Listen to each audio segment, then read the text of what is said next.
వందే మాత్రం. నేను మీ journalist Navatha. Welcome to our voice. ఇది నాకు కన్నా వాళ్ళ ఆవేదనను వాట్సాప్లో ఒక మెసేజ్ రూపంలో పంపించాడు. ఉద్యోగులు తెచ్చుకున్న ప్రభుత్వమే నేడు వారి మెడకు ఉచ్చు బిగిస్తోంది. గత పాలకులు వంచారని బుద్ధి చెబితే మీరు అదే బాటలో నడుస్తారా? నాడు గెలిపించిన ఉద్యోగులే నేడు రోడ్డెక్కాల్సిన దుస్థితి తెలంగాణలో ఏర్పడింది. గౌరవనీయులైన ముఖ్యమంత్రి గారు గత ప్రభుత్వం ఉద్యోగులను పట్టించుకోలేదని, వేధించిందని, పిఆర్సీ ఇవ్వలేదని, 317 జీవోతో గోసపెట్టించిందని, కసిగా ఉద్యోగలోకం మీకు ఓట్లు వేసి గెలిపించింది. మార్పు వస్తుందని వారంతా ఆశపడ్డారు. కానీ పెనం మీద నుంచి పొయ్యిలో పడ్డట్టయింది వారి పరిస్థితి. ఈ ప్రభుత్వం కూడా అదే వంచన బాటలో నడుస్తోందని తేలిపోయింది. అది 2025 మే 5వ తేదీ.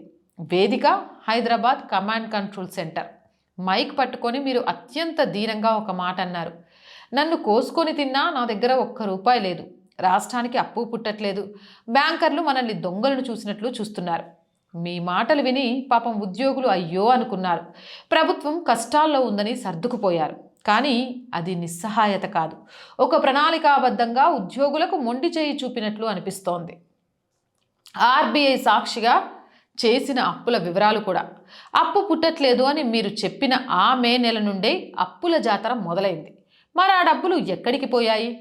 2025 మే మీరు అప్పు పుట్టలేదన్న ఆ నెలలోనే చివరి వారంలో దాదాపు 2,000 కోట్లు అప్పు తెచ్చారు. ఇక జూలై, ఆగస్టు 2025 వర్షాకాల సమావేశాలు, రుణమాఫీ పేరుతో ఏకంగా 8,000 కోట్లు సమీకరించారు. సెప్టెంబర్ 2025 త్రైమాసిక ముగింపు పేరుతో మరో 5,000 కోట్ల బాండ్లు ద్వారా అప్పు తెచ్చారు. నవంబర్ 2025 ఇది పీక్ స్టేజ్. కేవలం ఒక్క వారంలోనే 5,000 కోట్లు సహా ఆ నెల మొత్తం దాదాపు 9,100 కోట్లు అప్పు తెచ్చారు. ఇక డిసెంబర్ 2025 మొన్నటికి మొన్న బిల్లుల పేరుతో 4,500 కోట్లు తెచ్చారు. మొత్తంగా మే నెల నుంచి డిసెంబర్ నెల వరకు 35,000 నుంచి 40,000 కోట్ల వరకు అప్పు తెచ్చారు. ఇందులో ఉద్యోగులకు ఇచ్చిందెంత? 0.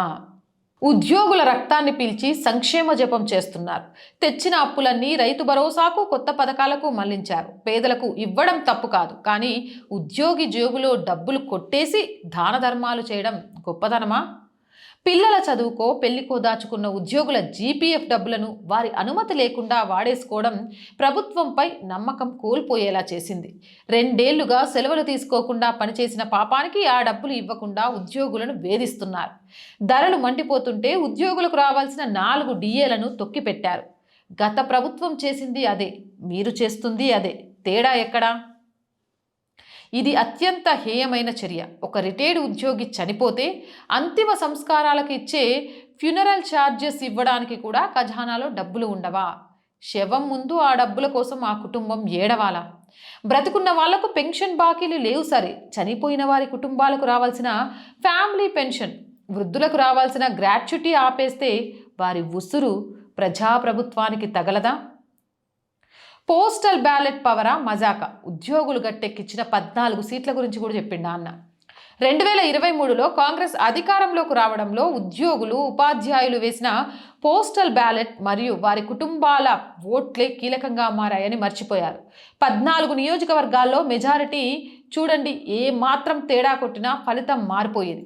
జుక్కల్ మెజారిటీ కేవలం 1,152 ఓట్లు. దేవరకద్ర 1,392, ధర్మపురి 2,203, మానుకొండూర్ 2,236, బోధన్ 3,062, ఖానాపూర్ 4,702, నాగర్ కర్నూల్ 5,248, కల్వకుర్తి 5,410, పెద్దపల్లి 5,508, నారాయణఖేడ్ 5,647, తాండూర్ 6,583, మంచిర్యాల 6,615, షాద్నగర్ 7,128, నారాయణపేట్ 7,951. ఈ మాత్రం ఓట్లతోనే గెలిచింది.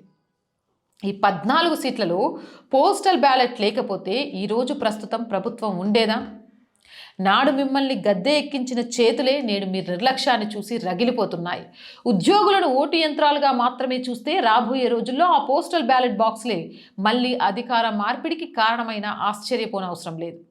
సంక్షేమానికి నిధులు ఉన్నాయి, కాంట్రాక్టర్లకు బిల్లులున్నాయి, కానీ ఉద్యోగులకు ఇవ్వడానికి అప్పు పుట్టట్లేదు అంటే నమ్మశక్యంగా లేదు. దయచేసి వంచన ఆపండి. ఉద్యోగులు దాచుకున్న సొమ్ము వారికి ఇవ్వండి. కుటుంబాల్లో వెలుగు నింపండి. ఇది చెలకపల్లి శ్యామ్ కుమార్. వ్యాసకర్త దీనికి సంబంధించి. సో అప్పుల వివరాలు, ఎన్నికల ఫలితాలు, ఎలక్షన్ కమిషన్ రిజల్ట్ 2023లో, అలాగే ఆర్బీఐ స్టేట్ డెవలప్మెంట్ లోన్స్లో మీరు చెక్ చేసుకోవచ్చు. దీనికి సంబంధించి తెలంగాణ ఫైనాన్స్ డిపార్ట్మెంట్లలో కూడా.